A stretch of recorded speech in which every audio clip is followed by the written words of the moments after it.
Hi everyone and welcome back to the channel. I'm Kirsty and this is Stuck in the Mud.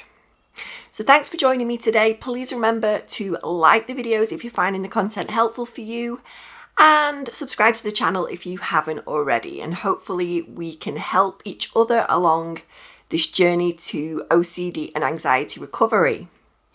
So in today's video I want to talk a bit about resistance and kind of a bit of clarification over it, because it can get quite confusing what we actually mean, because on one hand we'll say what you resist persists, and then on the other we're saying to resist engaging in your compulsions and your rituals.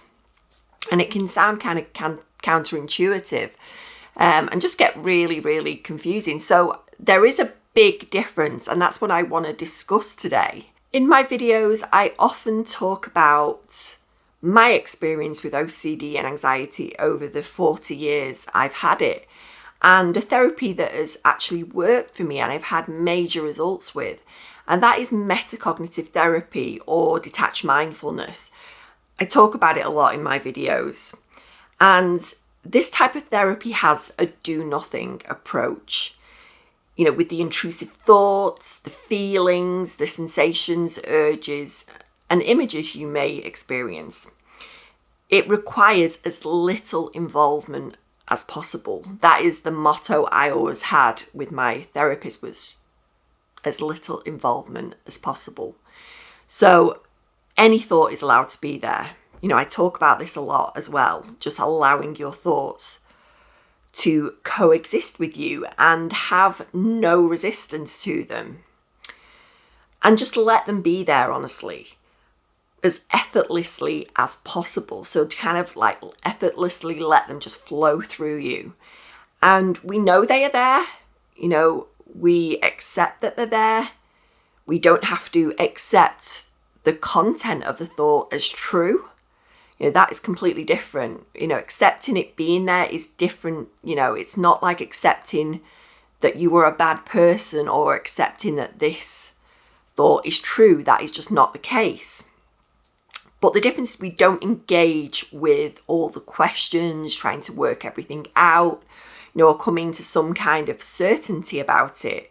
So no mental rumination or physical rituals to try and neutralize them. On the contrary, we're like, bring it on OCD, because we're not going to give it the attention it wants from us. You know, do your worst. And we say that very passively to it, like, you know, I'm not going to answer your questions today. You know, you can say what you like. I'm just going to move forward with my day and do what I need to do. And this is where what we resist persists. You know, thought suppression, trying to make it go away, trying to neutralize it with a ritual, whether that be physical or mental rumination. And all this is going to make it last longer, because it will bounce back, and it'll bounce back stronger and harder. And our brain really does take note of that. You know, when we try and get rid of these thoughts, try and make them go away, you know, it's recognizing that this is important. So guess what it does? It clings onto it. Our brain is like, yeah, I need to take hold of that because it's important and I need to keep it there. And it'll just keep bouncing back, and it'll just keep reoccurring, the thought, the intrusive thought, you know, it'll keep just coming back again and again, because we're not actually doing what we should with it, you know. And that, there we go, what we resist persists, you know, when we're trying to just, like, I can't be thinking this right now, you know, I don't want to be thinking this. When we actually have that response to these intrusive thoughts, images, these sensations, urges, you know, whatever, we are actually telling our brain that this is actually important and we need to keep hold of it longer. So that is kind of where, as OCD sufferers, we often go wrong. Well, this is where the big difference is, because in that sense, it's what we resist persists. But then we often say with OCD recovery to resist engaging in your rituals and compulsions. And this is absolutely necessary, you know, whether that be intrusive thoughts, so you become worrisome and you ruminate over them. And, you know, that could be checking, counting, any physical rituals that you may engage in, questioning your thoughts, questioning your urges, your feelings, sensations within the body, any of this, we start to engage with it. And to resist that is absolutely necessary, you know, because the more we engage with these things, the more importance we attach to them. And our brain is going to take note of that. It's going to hold on to it longer because, like I said, your brain is like, well, this is important. You know, I keep engaging in it, you know, so I need to keep hold of it.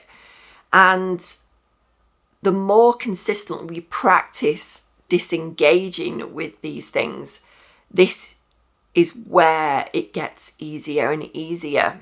And then the intrusive thoughts, the urges, you know, all those uncomfortable feelings, they will start to fade on their own.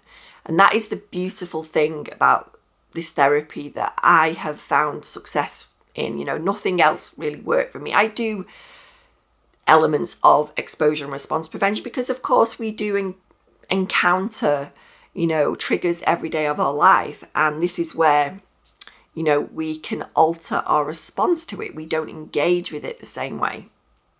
You know, we're changing these behaviors, that we may have established over a long time. You know, we can't do anything about the triggers that we're going to experience every day, the thoughts that will pop it up in our heads in an instant. You know, there's nothing we can do about that. You know, they happen, and there is something we can do about the thinking aspect of it and the way we engage with it.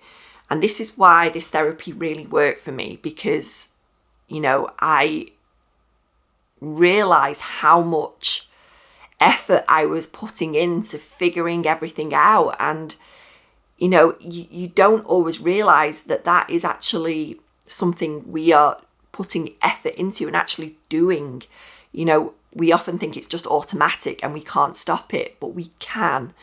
And like I said, but there's a certain way you approach that and do it. You don't try and stop it as in like, I need to stop this. This is where that will bounce back. And like I said, what we resist persists, but we do have to resist engaging with it and trying to figure everything out, trying to come to some level of certainty, because the OCD web of lies just becomes more entangled the more we engage with it. And like I said, our brain is just gripping onto that because, you know, we've made it so important by giving it so much attention, it just won't release and won't go away. And once I really grasped that and thought, you know what, this is right. This is what I'm doing. And this is why it's not going away. You know, this is why it's persisting. You know, what we resist persists. I was just trying to get rid of it all the time. I wanted someone else to do it for me. You know, I felt like going to a therapist would make it magically disappear. And I didn't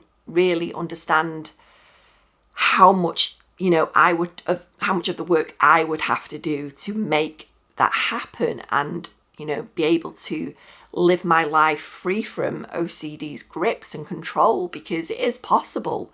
You know, I'm living proof of that it can be achieved.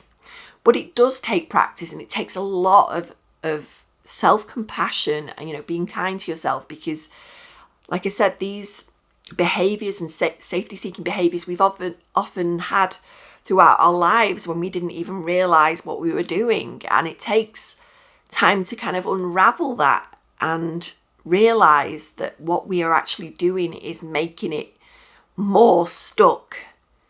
And there's things we can do to change that. So I really hope that you can see by what I'm talking about in this video, and I hope it's clarified the difference between resistance, because I know a lot of the language used can be quite confusing, and I know people can think, you know, this is avoidance, surely, if I'm not engaging with it and I'm just letting it be there, surely that's avoidance. No, it isn't. You know, that is not avoidance, because we're letting it be there. There's a very subtle difference there. You know, we're not suppressing it. We're letting it coexist with us and moving forward with our day. And that is very different. You know, we're aware it's there. It's kind of there chattering away in the background, and it may come up and surge up, and you may feel that anxiety. You know, we don't respond to it. You know, we let that uncomfortable feeling sit with us as well. All those sensations we may feel in the body, we let those be there as well. That is the difference. Whereas when we're avoiding something, we're like, no, I can't be thinking this. I want this to go away. You know, this needs to go. That's when our brain is taking note, thinking, no, I'm going to grab onto that even harder. And it just never goes. It just feels like a constant battle throughout the day, that you've got these intrusive thoughts. You're trying to figure them out. Like, you know, what's this about? What does this mean about me? You know, trying to just come to some kind of certainty, which never comes with OCD, because it's the doubting disorder, and it just likes to keep you stuck and under its control. But we don't have to live like that.